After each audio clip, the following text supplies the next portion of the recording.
સુરેન્દ્રનગર જિલ્લાના પવિત્ર પાંચાળ પ્રદેશની આ ધરા, જ્યાં પથ્થરો પણ ઇતિહાસની ગાથા ગાય છે.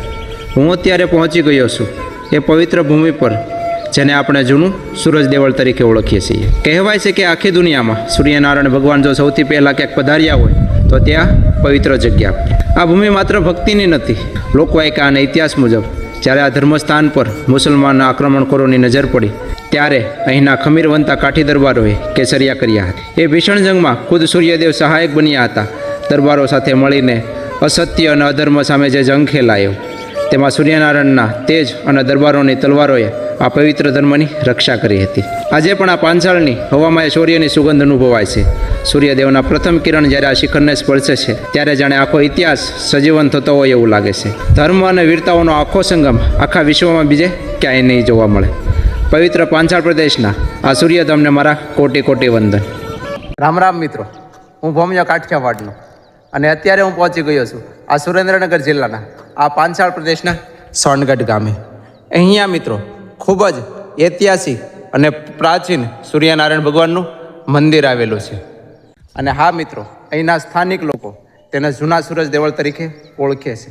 અને આ મંદિરની ખાસ વાત એ છે કે વિશ્વનું એકમાત્ર એવું મંદિર છે કે જ્યાં સૌથી પહેલાં સૂર્યનારાયણ ભગવાન અહીંયા કે ધરતી ઉપર આવ્યા હોય. જ્યારે આપણે આ મંદિરના પ્રાંગણમાં પહોંચીએ છીએ ત્યારે આપણને એવા શૂરવીરોના પાળિયા જોવા મળે છે, જેમણે આ મંદિરની રક્ષા માટે પોતાના બલિદાન આપી દીધા છે. અને મંદિરના મુખ્ય દ્વાર પર નવગ્રહો બિરાજમાન છે. સૂર્ય મંદિરના આ ગર્ભગૃહમાં સૂર્યનારાયણ ભગવાનની સાથે સાથે વાસુકી દાદા અને રાંદલમાં પણ બિરાજમાન છે. તો ચાલો મિત્રો, આપણે થોડો જાણીએ આ મંદિરનો પ્રાચીન ઇતિહાસ. જૂના સૂરજ દેવળ મંદિર બરાબર સ્થાપના થઈ છે વાળા વડોદજી દ્વારા. અહીંના મૂળ દરબાર હતા વાળા વડોદજી બરાબર. પછી એમને અમે કચ્છમાંથી જ્યારે પર્યટન કરીને અહીંયા આવ્યા ત્યારબાદ અમારે અહીંના લખતર સ્ટેટ અને બીજા બધા દરબારો સાથે અમારે બધાને ભેટો થયો બરાબર. પછી ત્યારે સોમનાથમાં ચડાઈ હાલતી હતી. સોમનાથ ચડાઈ દરમિયાન એક લશ્કરી ટુકડી આ બાજુ આખા સૌરાષ્ટ્રમાં પરિવહન કરતી હતી કે ભાઈ જે કાંઈ હિન્દુ તત્વ હોય અથવા તો એના કાંઈ મંદિર હોય કે કાંઈ બીજા દેવી દેવના સ્થાન હોય એ બધાને તમે નષ્ટ કરી નાખો. બરોબર. એટલે એમની સંસ્કૃતિ નષ્ટ થશે પછી ત્યારબાદ એ આપણી સંસ્કૃતિમાં ભળી જશે. ટૂંકમાં બધા મુસ્લિમ ધર્મને અપનાવશે બરાબર. તો એ દરમિયાન આ મંદિરનું એક યુદ્ધનો અમને આમ એંધાણ મળી ગયા કે ભાઈ હવે અહીંયા યુદ્ધ થવાનું છે બરાબર.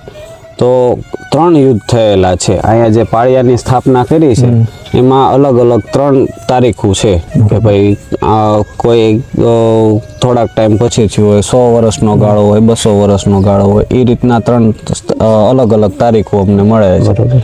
પછી અમે આખા કાઠી સમાજ પાસે અમે પોતે અહીંયા ઓછા હતા બરોબર છે, એટલે અમે સહાય માંગી હતી.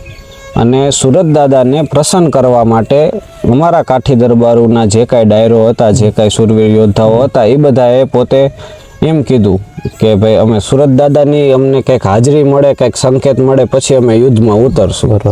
તો બધા ઉપવાસ ઉપર ઉતરા કે ભાઈ અમારે હવે ઉપવાસ કરવા છે સુરત દાદા નિમિત્તે, કે અમને તમે કંઈક સપનામાં આવો કે કાંઈ નિશાની આપો, કંઈક એંધાણ આપો. હા, કંઈક એંધાણ આપો કે તમે અમારી હારે છો.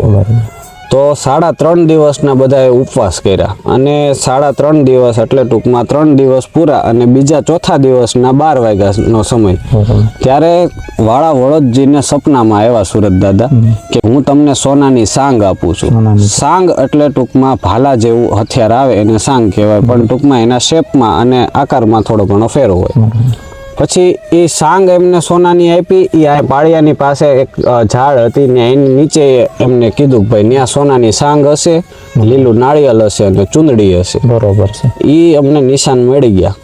પછી અમે યુદ્ધની જ્યારે ચાલુ થઈ ગયું ત્યારે મુસ્લિમમાં જે સેના હતી એમાં એક ખોફ ફેલાવા માંડ્યો કે રોજા ઘોડાવાળો મારે છે, રોજા ઘોડાવાળો મારે છે. હવે રોજો ઘોડો ત્યારે કોઈ પાસે હતો બરોબર. અને છતાંય તે મુસ્લિમ કોમમાં એવો વિવાદ થવા માંડ્યો કે ભાઈ રોજા ઘોડાવાળો મારે છે.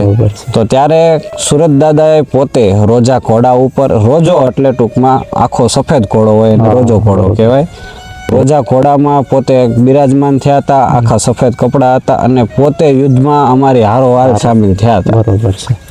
પછી આપણને લખતર સ્ટેટે આપણને સહાય કરી હતી કે ભાઈ આ યુદ્ધ તમારે પાછું ન થાય, બરાબર, આ મુસ્લિમ સમાજનું પાછું યુદ્ધ તમારે ન થાય એ માટે અમે તમને મંદિરમાં ઉપર શિખરબંધ જે રચના છે એને હટાવીને અમે તમને ડોમ કરી દીધું. બરોબર છે. એટલે જ્યારે આગેથી લશ્કર નીકળે ત્યારે એમને એવો મનભ્રમ થાય કે આ તો મુસ્લિમ સમાજનું છે, અહીંયા આપણે જવાની જરૂરત જ નથી. અને જૂનામાં જૂનું જો મંદિર કહેવામાં આવે કે જ્યાં હવે નવગ્રહો આવતા હોય, બરાબર, ત્યારબાદ સુરત દાદાના ફાધર એટલે કે કશ્યપ ઋષિ એની પણ અહીંયા મંદિરની સ્થાપના હોય. પછી 10 અવતારની નાની ડેરીઓ છે. તો મિત્રો, આપણે આ કાઠિયાવાડની સફર છે, આપણે ભૂમિઓ કાઠિયાવાડના આવી જ રીતે દરેક ગામડામાં જવાના છીએ અને આવો જે ઇતિહાસ દફન થયેલો છે ઇતિહાસને લોકો સુધી પહોંચાડવાના છે. તો મિત્રો, અમારી આ સફરમાં જરૂર જોડાજો. તો ચાલો કાલે મળીએ ફરી એક નવા સ્થળ સાથે, નવી જગ્યા સાથે. તો ત્યાં સુધી બધાને રામ રામ.